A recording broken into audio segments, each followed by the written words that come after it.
সুন্দর দেশ করতে নতুন প্রজন্মের সহযোগিতা চান প্রধানমন্ত্রী। খেলাধুলা ও সংস্কৃতি চর্চায় সহযোগিতার ঘোষণা, বৃক্ষরোপণ ও চারপাশ পরিচ্ছন্ন রাখার আহ্বান।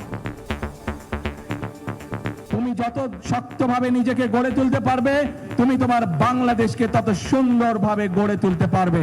নির্দিষ্ট সেই জায়গায় ময়লা ফেলতে হবে, একটি করে প্রতি বছর গাছ লাগাতে হবে, বিভিন্ন জীবজন্তু পশু পাখি এদের যত্ন নেওয়ার আমরা চেষ্টা করব। নতুন কুড়ির প্রথম আসরে দ্রুততম বালক খুলনার জাকির, বালিকার ঢাকার মারিয়া, ফুটবলে সিলেটের ছেলেরা ও রংপুরের মেয়েরা চ্যাম্পিয়ন। শাপলা চত্বর হত্যাযজ্ঞে শেখ হাসিনা, আজিজ বেনজির সহ ৪১ জনের বিচার প্রক্রিয়া শুরু, গ্রেফতারি পরোয়ানা জারি, রাজনৈতিক প্রতিপক্ষকে নিশ্চিহ্ন করার চেষ্টার অভিযোগ।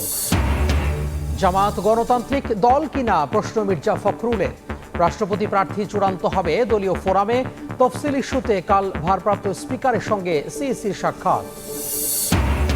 হামে প্রাণ গেল আরও ৫ জনের, আক্রান্ত ১১০০-র বেশি, ডেঙ্গুতে ১ জনের মৃত্যু। মৌসুমের রেকর্ড প্রায় ৫৫০ ভর্তি, ৩ শর্তে লাইসেন্স ফিরে পেল আদ্দিন হাসপাতাল। বিদ্যুতের প্রিপেইড মিটারে চার্জ প্রত্যাহারের ঘোষণার পরও পকেট কাটছে গ্রাহকের, পাম্পেও গ্যাস সংকট, বাসায় পাল্টে গেছে খাবারের সূচি, আগামী সপ্তাহে সমাধানের আশা। এবং ১ যুগ পর চীনা অর্থনৈতিক অঞ্চলে নির্মাণ কাজ শুরু, ১৮ মাসের মধ্যে উৎপাদন কর্মসংস্থান হবে ১ লাখ মানুষের, $১ বিলিয়ন বেশি বিনিয়োগের আশা অর্থমন্ত্রীর।